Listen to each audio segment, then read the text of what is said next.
So, welcome to Gregory Wolos' book launch with Silver Bow Publishing. We're excited to celebrate his new release, Tings. My name is Megan Hakkinen. I'm a two-time world champion endurance cyclist, the author of two adventure cycling memoirs, and have just returned home from competing in the Atlas Mountain Race in Morocco. The housekeeping, I'll share a little bit about Silver Bow Publishing. Silver Bow is an independent creative book publisher committed to publishing great literature of all genres. Candice James is at the helm of Silver Bow as general manager. Silver Bow Publishing is located in Greater Vancouver, BC, and typically publishes both poetry and fiction, around 20 to 30 books annually by emerging and established writers. Silver Bow books are available in print, retail bookstores, and libraries worldwide. If you'd like to purchase a print version of Tings, please contact your local bookstore and ask them to order the book through Ingram Distribution. You can also purchase the book directly from the publisher if you prefer at Silver Bow Publishing. The e-book version is available on Amazon so that you can find everything. So without further ado, I'd like to introduce our author. Today we're here to celebrate the launch of Tings by Gregory Wolos. I'm just going to spotlight you, Gregory. Here we go. Over 100 of Gregory Wolos' short stories have been published in such journals as Glimmer Train, Georgia Review, Corti, Descant, Florida Review, The Pinch, Southern Humanities Review, Post Road, Nashville Review, Yamasee, Baltimore Review, Orca, the MacGuffin, the Doctor, T.J. Ecclesburg Review, Los Angeles Review, Pank, Superstition Review, and the Tahoma Literary Review. His stories have earned numerous Pushcart Prize nominations and have won monetary awards sponsored by Descant, Solstice, the Rubery Book Awards, Gulfstream, New South, Emery's Journal, and Gambling the Isle. His full-length collections include Women of Consequence, Regal House Publishing, Dear Everyone, Duck Lake Books, The Green Ray and Other Stories, Scantic Books, and The Thing About Men, Cervena Barva Press. Most of Wolos' stories promote Kafka's assertion that a literary work should be an axe to break up the frozen sea inside of us. Tings is no exception. For full lists of publications and commendations, visit gregorywolos.com. And I'll put the bio and the link where you can find Gregory online in the chat. So I'm really excited that you're able to join us today virtually, Gregory, and I will pass things over to you.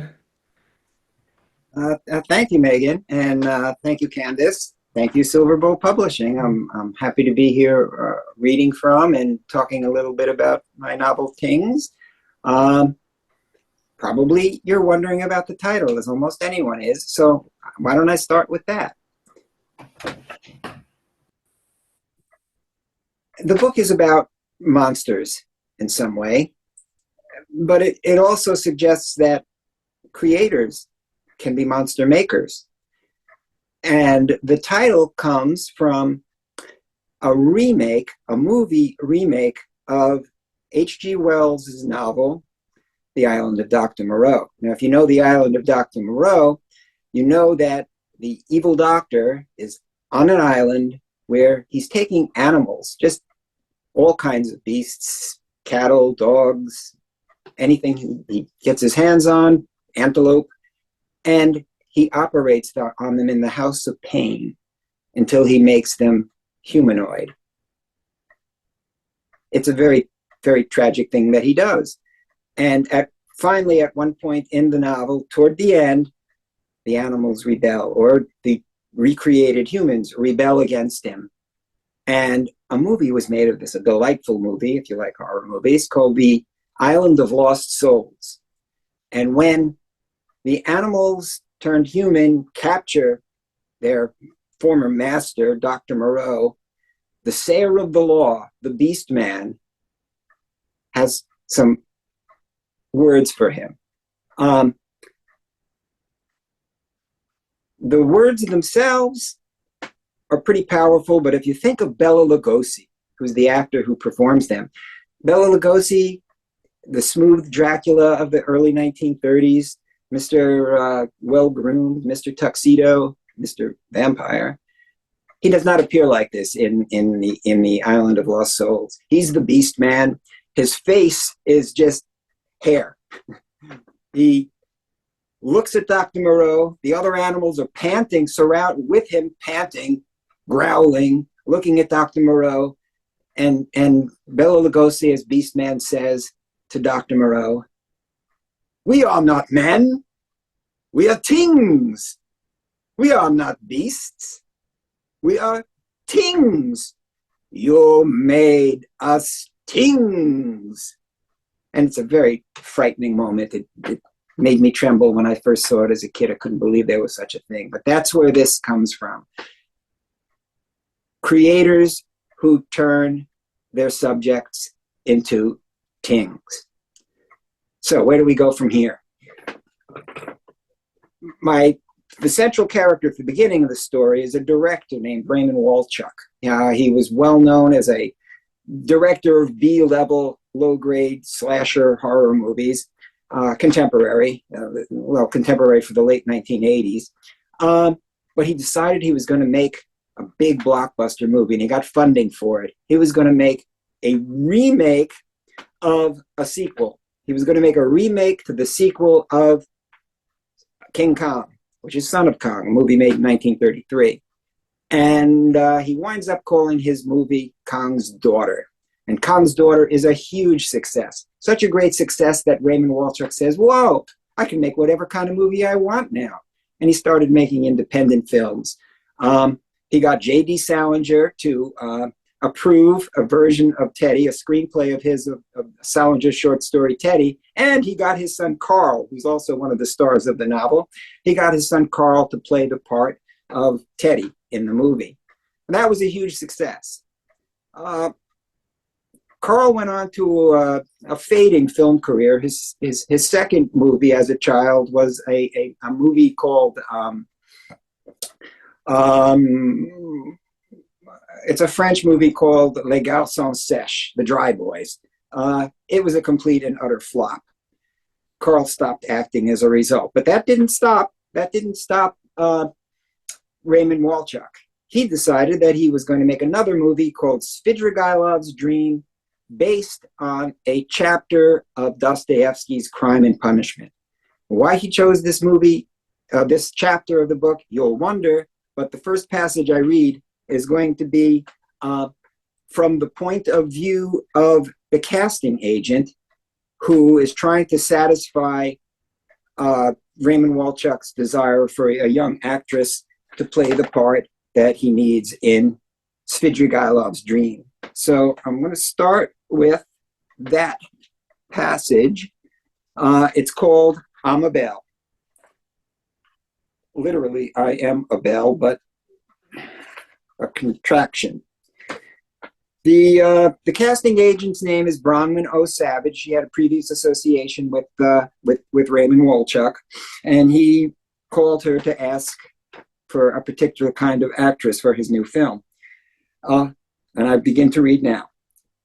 And so, Raymond's requirements for his Svidrigaïlov's Dream project. "I need a little girl," he told Bronwyn over the phone, "smallish, waifish, who will look like she's 6 or 7. It was no secret, of course, that child performers usually were at least 3 to 5 years older than the roles they played. Usually, they were small for their age, which caused problems if they experienced growth spurts or changing voices during long filming stints. But Raymond Walchuk's request for a little girl came with a twist. She has to look 6 or 7, but it has to be the kind of 6 or 7 that's going on 30. "You mean precocious?" Bronwyn asked. Precocity had been the de rigueur for child actor characters in movies since the dawn of the silver screen. Not just your typical snotty kid with glasses and a big vocabulary. Not that at all, actually. I'll send you some material to look over. That'll maybe give you an idea of what I need. Uh-huh. Any other special features? Ethnicity? Challenges?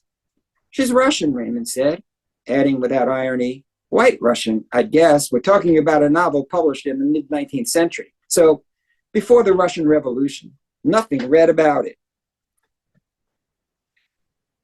"It's a big role," Raymond said. "Central. A ton of screen time. But the character doesn't speak.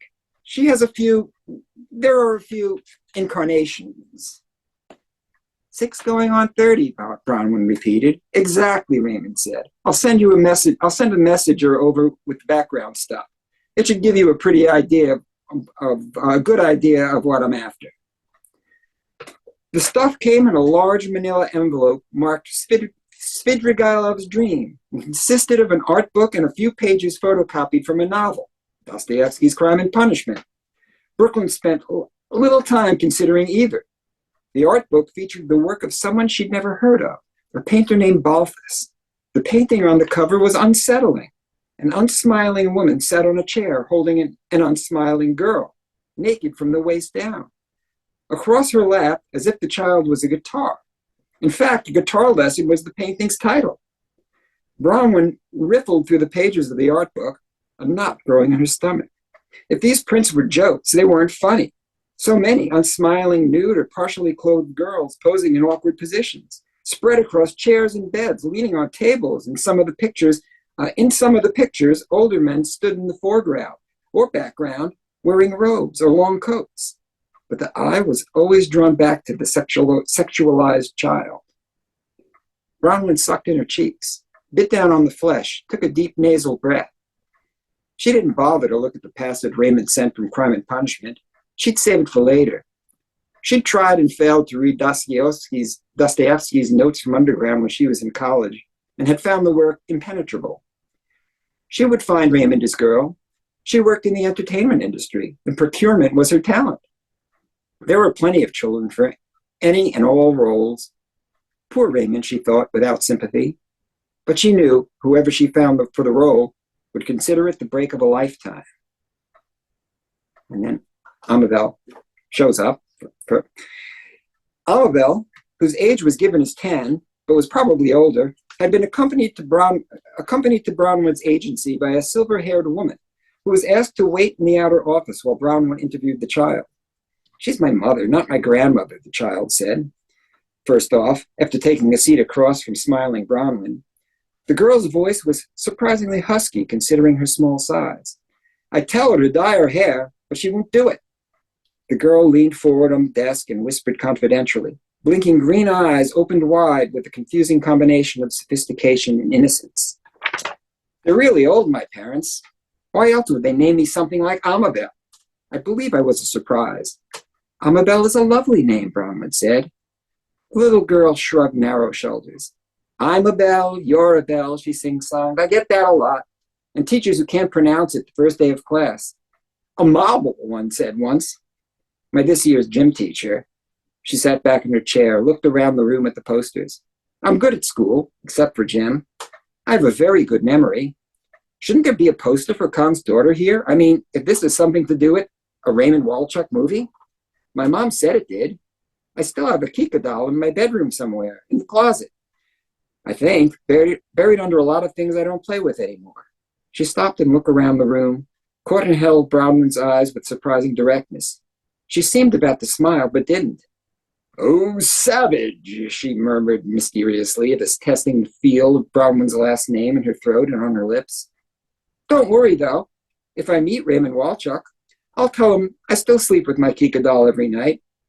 Amabel paused, closed her eyes, shook her shoulder-length auburn hair. I don't mind dyeing my hair or straightening it. I'll wear a wig or whatever you want. So that's our introduction to the young character of Amabel. And from this point until about, fairly close to the end of the novel, we don't actually see her anymore. We only feel her influence. So Raymond Walchuk went on about trying to make his novel, his film. It was a miserable failure. It cost him his career.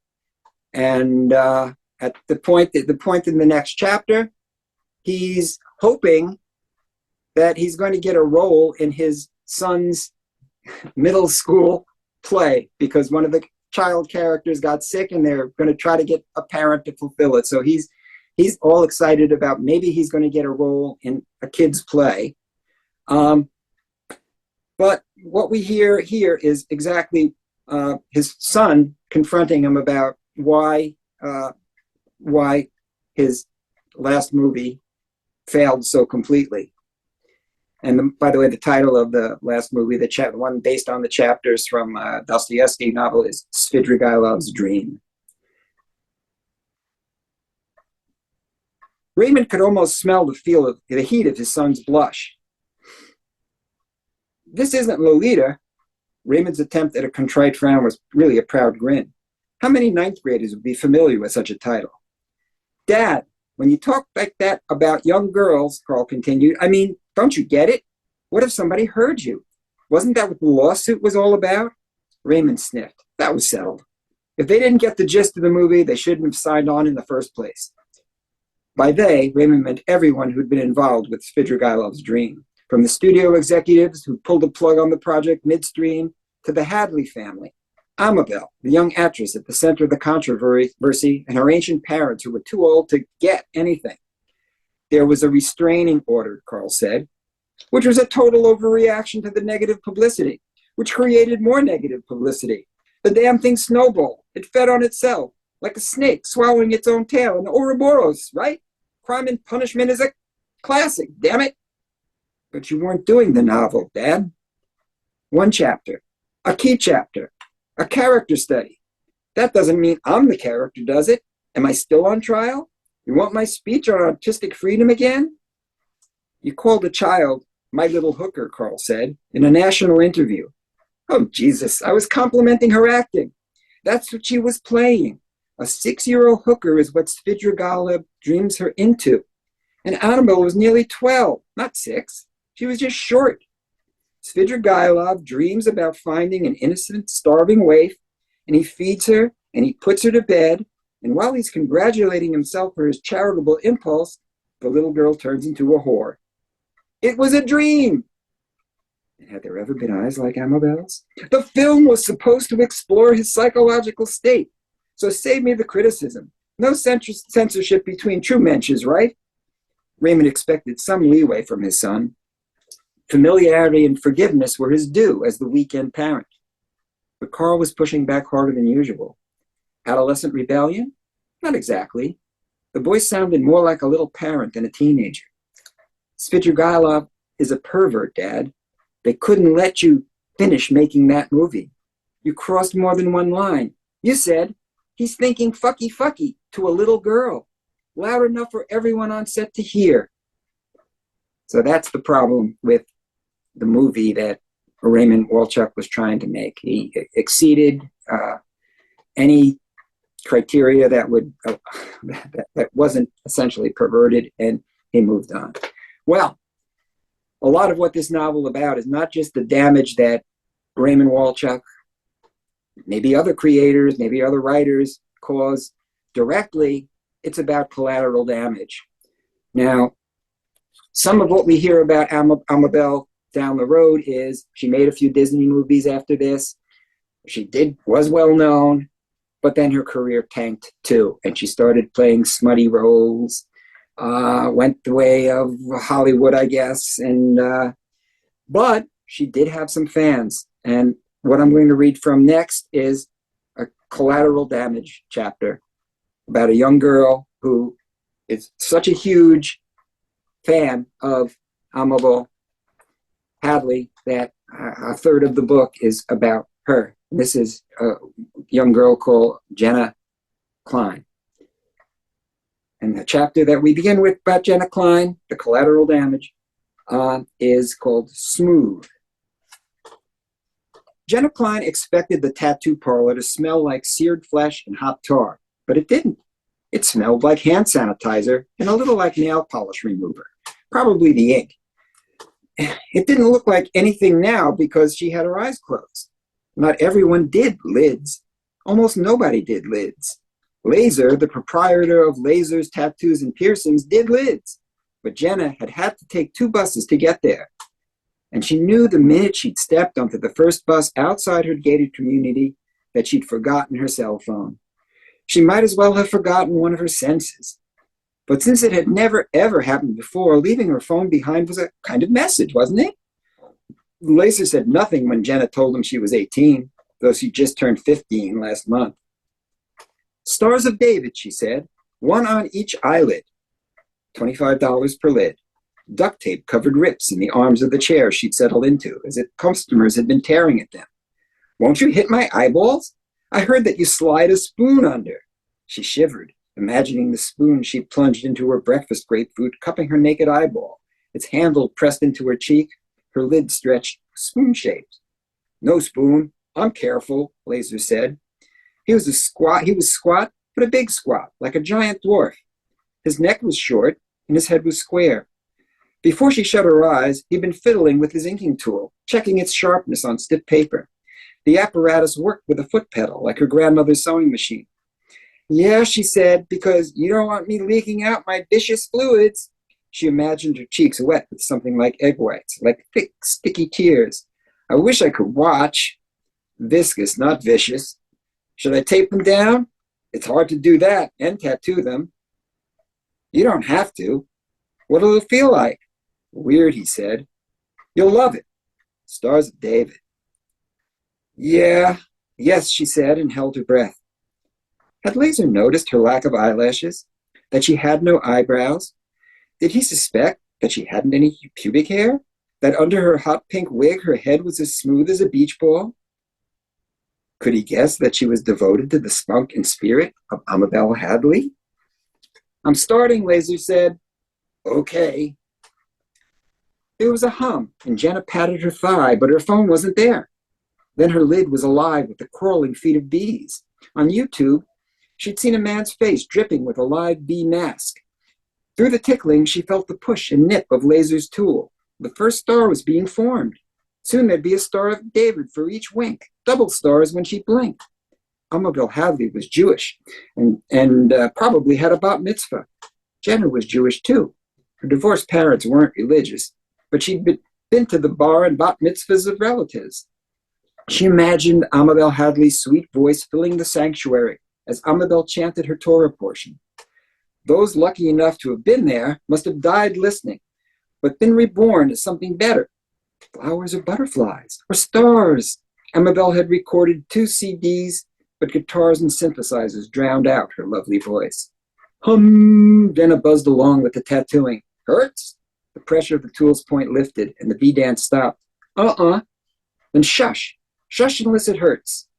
I thought you'd use a spoon. No spoon, Laser said. The hum resumed. 15 was paradise, 15 and smooth, and she'd have stars and stars every time she blinked. Jenna had an idea for a tattoo of a pair of baby lips about to take her nipple. Unlike the voluptuous Amabel Hadley, she was flat-chested. Jenna's mother and her nana were also small-breasted women. But though a tattoo of a pair of baby lips about to take a nipple was a beautiful idea, how would you do it? Could you tattoo the indentation in the breast made by the baby's cheek? The tiny lips would be hovering in the air. How did you tattoo the air? From there, again, the rest of Jenna's chapters, she goes kind of straight downhill as well. And a lot of it has to do with the influence of the actress that the tattoo artist calls that slut, Amabel Hadley, because that's where she apparently has progressed to in her career. But things turn out better. Amabel Hadley finally gets out of her last term in rehab, and finally we meet her as an adult for the first time. She's about 30 at this point, and let's see, and she's fresh out of rehab as the chapter begins. Chapter is called Dr. Moreau's Pet Shop. Is there such a thing as being fresh out of rehab when it's your 6th time? Amabel asked as she settled into the bucket seat of her red convertible, coaching the B-list reporters who followed her after she'd signed herself out of the facility. Maybe say rotten out of rehab, or spoiled, or stale. Stale out of rehab, Amabel Hadley. Back in her condo, an odor of something neglected in the refrigerator lingered. and was exactly how she felt. Stale, detached from the thickened figure facing her in a bedroom mirror. She wouldn't even try to lose the rehab donut weight this time. There seemed no point in whittling herself down to a self so easily condemnable. With less effort, she could crop her hair, maybe brutally short. The new look would match the voice that countless cigarettes had scrubbed into a growl. Amabel's harsh and court-ordered abstinence from outside communication was over, and her agent had left word about a job on her voicemail. P.P. Frederico is remaking The Island of Dr. Moreau as a full-length animated feature. He wants you to voice a character named Maling. I told him you'd be thrilled. Amabel hadn't been so sure. She'd seen enough has-been actresses lose themselves in the world of animation. Usually they'd be animals, gloriously feathered and distinctively beaked birds, sinuously waisted minks, cobras hooded like Cleopatra, that were all sad memorials to faded careers. She'd be turned into a cat, Amabel guessed, with huge green eyes, a whiskey purr, and a slender body. For a cartoon, no one needed to trim down, either by exercise or diet pills or a finger down the throat. A Moreau script was delivered, but Amabel didn't bother to read it. She knew the story. A crazy doctor on a remote island operates on animals, trying to turn them into human beings. Her character's name, Maling, hinted at a wickedly seductive antagonist, maybe with a vaguely threatening Middle Eastern allure. Too late in the arc of her reputation to give her voice to a heroine. It wasn't until the telephone interview arranged by the studio a week before recording was to start that Amabel discovered what she'd gotten herself into. The interview began with the usual questions about her rehab stint and her legal trouble. Did she think she'd stay sober this time? Would she think twice before threatening to light a pool of gas at a fuel pump? Would she consider an apology to PETA and the vegan coalition she'd enraged with her observation that only stupid people don't eat meat? Meat, including brains, is brain food. Even zombies know that. Curled up on her bed in sweatpants and a too-snug t-shirt from her own scaredy cat line for tweens, she watched herself yawn and smoke in her dresser mirror as she asserted her every confidence and hope that her new sobriety would lead to better future decisions. Amabel considered herself adept at deflecting awkward questions provocatively, yet insubstantially. When asked what she thought Peter's take on her involvement with P.P. Frederico's Moreau project would be, she saw the languorous drag she took from her cigarette and the careful way she patted the bed around her hips for the Snickers bar she'd half unwrapped before the call. She could still mesmerize herself with her own eyes, though at the moment they were no more bewitching than frozen peas. And when had her chin begun to melt into her neck? It's just a cartoon, she said. No animals, I can assure you, will be harmed during filming. The reviewer chuckled. Right. But since P.P. Frederico has already commented on his intentions of releasing this as the first graphically violent cartoon in the history of cinema, shocking, I think was the word he used, do you get the feeling you were cast because of your comments on me? Amabel watched her brow furrow, thought, worry, and deepened the frown. Cigarette ash dropped onto her chest into the open green eye of her t-shirt's winking scaredy cat logo. The identical logo was tattooed in color on the small of her back. You mean, do I think it's unusual for a filmmaker to inspire interest in his film by introducing a note of controversy? Animals surgically altered, torn apart by Dr. Moreau and reconstructed as humanoids, deformed, suffering creatures treated first as experiments, then as slaves by the evil doctor? The reporter seemed to be reading from a press release. What cartoon doesn't tear apart animals and make them half human? Mickey Mouse? Goofy and Bugs? They're freaks, right? Talking biped animals. Bipedophiles, is that a word? No.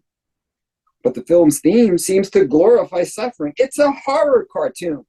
And I like meat. Well, are you put off by the absence of a female presence in the film? I'm Maling. Right, the interviewer waited.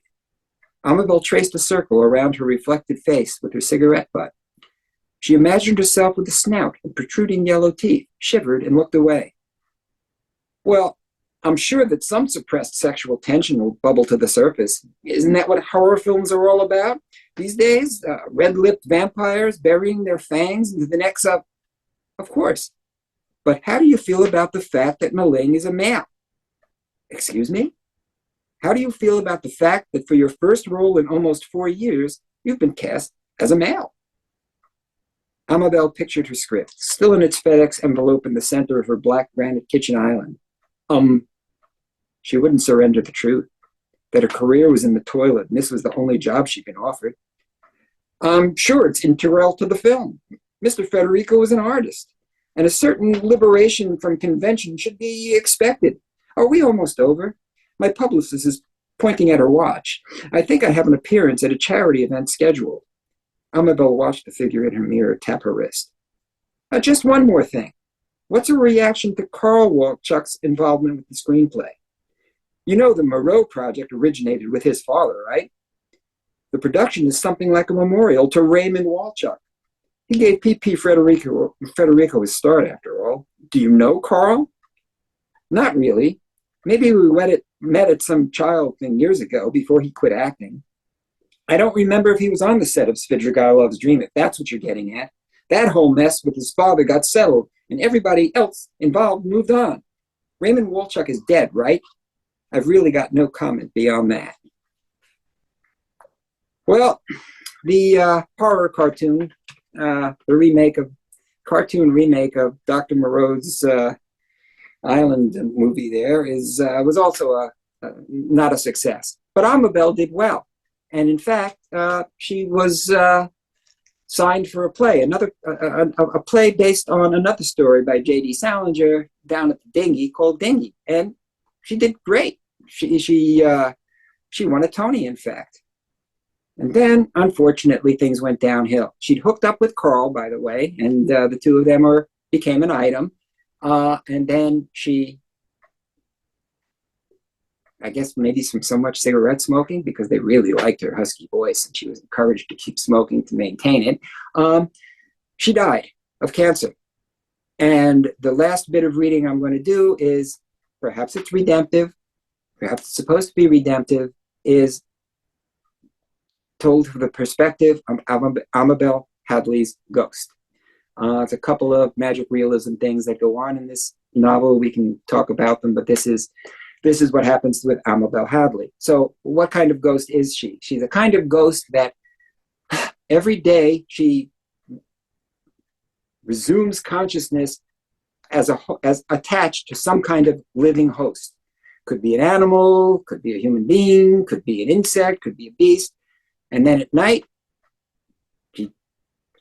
there's darkness. She wakes up the next day attached to another host of some kind or another. This has become her perpetual reality as a ghost. Though sometimes, and it's the case with the opening of this chapter, she finds herself in a position to discover that people are talking about her. In fact, there's a TV show about to be made. It's called Amabel's Children. And the TV show is based on the 12 children born from eggs that she and Carl had fertilized when they knew she was going to be sick. They didn't know if she was going to die. They thought they'd have children, but they made a TV show, and the eggs, the fertilized eggs, were going to be distributed among a competitive group of people who fought out for them, and then become a reality TV show called Amabel's Children. So I will read you now from, my last passage I will read is from Amabel's Children, where we get to see some of what Amabel's death is like. I've been dead for days and days and days, and this is the first time I've recognized anyone. I don't know if my presence in this room is by coincidence or design. Being dead has been a completely passive experience. Every morning I wake up attached to something that's living, something different each day. No repeats, at least not so far. Yesterday I was with a golden doodle. The day before, a Starbucks barista. Today, it's this spider on the ceiling of this office. I've got no will of my own, no physical essence. Where my host goes, I go. And though I share my partner's space, I'm neither seen nor felt. So far, I've had no appetites at all. I recognize emotions, but I don't seem to feel them. Like when you fall out of love. I have fallen out of love with everyone. I have fallen out of fear of anyone and out of hate. I have extraordinary and immeasurable patience. Have you ever spent a day connected to a clan? This morning, the men and women down at the conference table below me are talking about me and the eggs harvested from my ovaries before I lost my battle with acute myelogenous leukemia. Carl, the one with the curls, was my husband, if only for a short while. The comb-over guy is P.P. Federico, the filmmaker who gave me my big break after my last stint in rehab, years before my death. The shaved scalp belongs to a stranger. The blonde-haired woman, Romano Savage, is, or at least was once, a casting agent. I can see dark roots along her center part. The four are discussing an idea for a reality TV show. Amabel's Children, one of them called it. And here's an illustration of what one of her days is like as a spiritual essence of some kind who gets attached to a variety of hosts. Try to imagine an existence without expectations, without surprise, without impatience. Season 1 of Amabel's Children is about to conclude. The 12 couples who have won my fertilized eggs will be named. Implantations are to take place during the summer hiatus, and Season 2's opening episode will reveal the successful pregnancies. Viewers are teased by the prospect of a dozen mothers swelling to term with babies due in the spring. I gathered this information while in the company of a speckled catfish. We're suctioned to the glass of an aquarium. Algae and dust obscure the television across the small, dim room. It's a struggle to hear over the pump's hum and filters bubbling. Other fish waft above, beneath, and behind us. A young man, alone, slouches on the futon beside the table that supports our tank. He's wearing shorts and a t-shirt. One hand is down his pants, the other is holding a beer. The pillow and blanket on the futon suggest it's his bed. I see a sink, a mini fridge, and a counter full of dirty dishes. An open door exposes a toilet. Also on the table with our aquarium is a framed photograph of a young couple, which I studied during commercial breaks. The man in the picture is the person on the couch. The woman is me.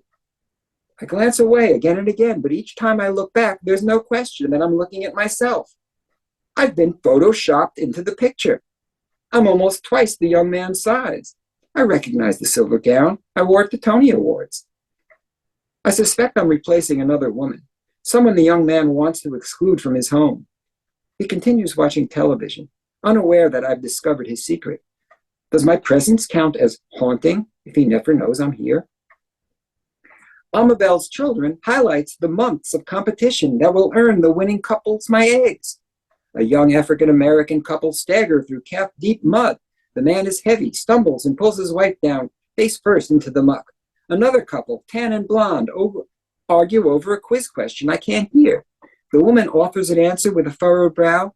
The couple embraces joyfully, and the number of points displayed in front of them grows by 100. A pair of young women struggle across a rope bridge over surging rapids while carrying a life-size baby dolls.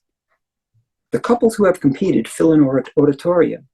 The camera sweeps over eager, anxious faces as all await the outcome of their trials. My catfish picks that time to dislodge from the aquarium glass, drops to the blue gravel, and wriggles and sucks its way behind a scummy rock. Fish cruise over us like spaceship. Time passes. My catfish and I are back on the glass. A dozen smiling couples stand on the stage. The winners! The host introduces profiles of the last few. Here is the blonde couple. Their ages, jobs, state of residence, Massachusetts, and income are posted over a video of the pair frolicking with a golden retriever in their suburban yard. The next couple, a black man and his Asian wife, sit on the stoop of a modest Indiana home. Their posted income is a tenth of the blonde couple's. The last duo, a pair of healthy-looking young women, is doing as well financially as the blondes. One is a financial analyst, the other is a photographer. They live in an oceanfront condo in San Diego. I wonder which of the two will carry my baby. I missed the profiles of the other winning couples while my catfish was foraging. The closing credits roll over a cartoon picture of a red-haired woman in an apron holding a basket of eggs aloft. I assume that's supposed to be me. Carl's and Pepe's names and the names of all the others associated with the production slide over cartoon me and disappear. And that's what I'm going to read for now from the book. It's near the end. Thank you so much for that lively reading, Gregory. We're so excited that this book is available now from Silver Bow Press in ebook and print versions. I'll put some links in the chat where you can find it. I'm wondering if we have any audience questions. Feel free to speak up. You can raise your little hand or your Zoom hand so that I can find you, or you can put your questions in the chat and I can ask them if that is more comfortable for you. I think to kick us off, I was just wondering if you could share a little bit more about your process, Gregory. So how do you construct a novel like this? Well, okay, so generally, I'm a short story writer and always have been. That's why I have mostly short story writers or collections of short stories as my full-length publications. This novel started off in 1992 with a short story called Son of Kong, How Do You Do? And it was about a director whose name was Raymond Walchuk, who decides to make a remake of the sequel, Son of Kong. So far, very much like the director in this story, except there it changes from there. He goes to an island. He runs into some labor disputes with the natives who, because he's not going to use them, he's on this remote island he's at. It's a made-up island, et cetera, et cetera. About 10 years later, 15 years later, I rewrote that story. I found a real island, Kirawina Island in Papua New Guinea, that has some very unusual and interesting customs, such as young children are actually practice physical affection when they're 5, 6, 7. And everyone accepts it. They have magic on the island, but the old people have the magic, and they're refusing, at least at the time that I was doing my research for this, they were refusing to give the magic to the next generation because they didn't think they deserved it. So there's all kinds of things going on that particular island in this Svidrigaila, in this particular story, and eventually it became the key to the novel, which opens with a trip to Kirawina Island to test it out as a place to make the movie, and the novel starts out there.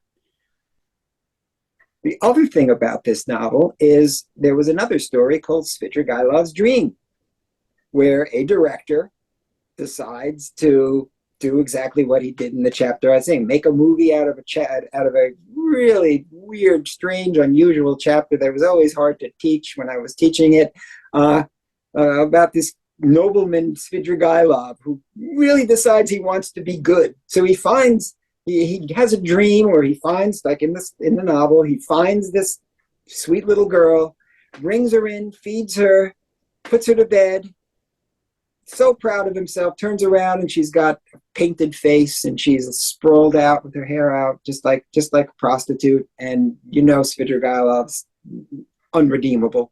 And he can't even dream his way into a satisfactory life. So I did that story.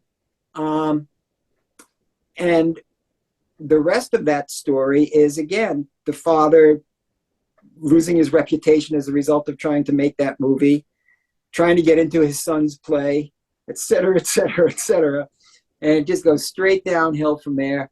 And that story actually won me a prize. And I always enjoy, earlier, before Candace had asked what my favorite character is, and it's Raymond Walchuk, and I couldn't stop thinking about him. So after that story became successful, I started writing stories about the characters and the other stories about the characters in the story. I gave them backstories. I went further and further back, like to Kirawina Island, for example. Then I went to the future. I took the first there was only the idea of an Amabel Hadley that had ruined his career. She became a concrete person and central to what became the novel. So from time to, I would write these as individual stories. They would get published as individual stories, and then I would continue to pull them into the novel. And then over the years, I had to invent other little chapters that would connect the chapters, divided into sections, et cetera, et cetera. But that was how the novel itself finally got created. Wow. that was really that was a wild ride. It was and it lasted for like almost 30 years. Yeah. So almost the length of time that goes by in this book. So yeah, it was a wild ride, but I was happy to finally finish them off. Although sometimes I suspect I'm not really finished with them at all. Yeah, I can imagine that. I'm wondering if you could share a bit why you selected these passages to read. What kind Yeah. of ties them together? Well, there are a lot of characters in the book, and these are the ones that are specifically about either Amabel, or I included the Jenna chapter because she's really a parallel character to her life story is a parallel character too. Her story actually ends also with a magical realism type ending too. So and all the other passages have to do with the progress of Amabel through trying out for this role that, of course, she would be. Why not? This is with a big famous director. Of course, you want to have this role. Then the trials and tribulations get hinted at in the Svidrigailev's dream story, where you find out what had happened as a result, and the descent of Raymond, and then her redemption. She leaves rehab for the last of many times. She finds a role. She finds, actually later in that chapter I read about her doing the cartoon version of Island of Dr. Moreau. She meets Carl. He's involved with the project. They come together. They become a pair. I thought it, and then the last chapter, Amabel's last final chapter, as she's like this ghost hooking up with thing after thing after thing, getting more and further away from what's real, but also less and less emotional, but more and more poignant in a way. So that's why I read these sections to connect them up. I could have gone a lot of other directions, believe me. I have a question. I have a question for you, Greg. Hi, Candace. Okay. Yeah. The question is, are you planning to write a novel on Amabel's children? I don't know. It would be an interesting one to do, to see what happens with them later. In fact, I think not to give away conclusions, but the last thing that Amabel is attached to, she doesn't see. It might be a microbe. She can't tell what it is, but all she knows is she's hovering in front of a bookcase.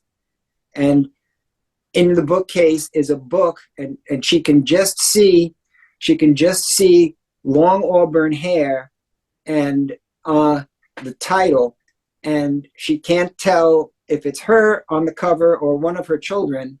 But the title of the book she sees is My Life as Amabel's Child: The End of Reality TV. And she can't determine whether it's the end of reality TV. Is it an end, or is it the object of reality TV? So that's the last thing we see Amabel looking at as the novel concludes. Mm-hmm. But that is a very interesting idea. I hadn't thought of it. It would fit my personality and my choice of writing topics to deal with the children. I mean, we know one of the children had died. We know that some of them have hair that looks like Carl. Some of it have hair that looks like her. We know that they come from different classes. I mean, that's in the chapter that I didn't read, that they have different privileges and lack of privileges based on who they look up with. I'm thinking it's just a possibility, but if you we know about Amabel's Children, even though you would maybe, I think perfect title for a book is Amabel's Children. I would wonder what that was all about, and I would pick it off the rack to see. There you go. I But don't disagree. And when the story was attractive to publishers when I sent it out as an individual story. but the thing is, you could actually do it in such a way, if you've already kind of told about the children she has, you could do it as still Amabel's Children, but it would be second generation. Yeah, it's a fascinating idea. I think, Yeah.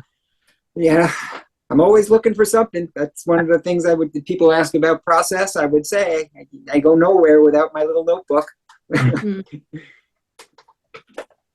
I think that's some of the best advice to new writers is always carry a little notebook. Don't be caught anywhere without it. You're not going to remember what you think you're going to remember. Never happens, doesn't happen at night, doesn't happen with anybody's dreams except maybe Amabel's or Svidrigailov's. But yeah, the notebook is important. And the other one thing I'll say that I always tell young writers that is incredibly important is, although we're told to be as sensitive as possible as writers, you have to be that, and you also have to have a tremendously thick skin.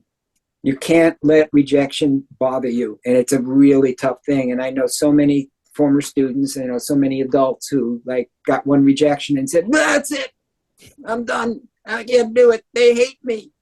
I know the story. I know what's going on.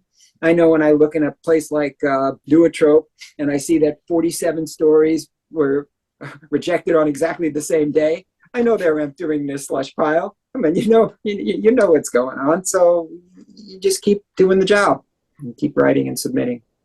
I always think that, this is how I write for myself, and I write because I enjoy it. And if it never gets published, I don't really care, because at the end, the journey, I've enjoyed myself. Absolutely true. It's such a delightful thing to do, to just sit and work, and time just passes, and you're not aware of time passing, and it's absolutely great experience just to do the writing. Yeah. The publication is a kind of unexpected reward that comes along with it. I never expected to have as many publications as I have. I would have been happy when I first started out with one or two. I would go, wow, look at that, there's my name. But now you're right, it's secondary to the actual art, the creative activity is what I enjoy. Yeah.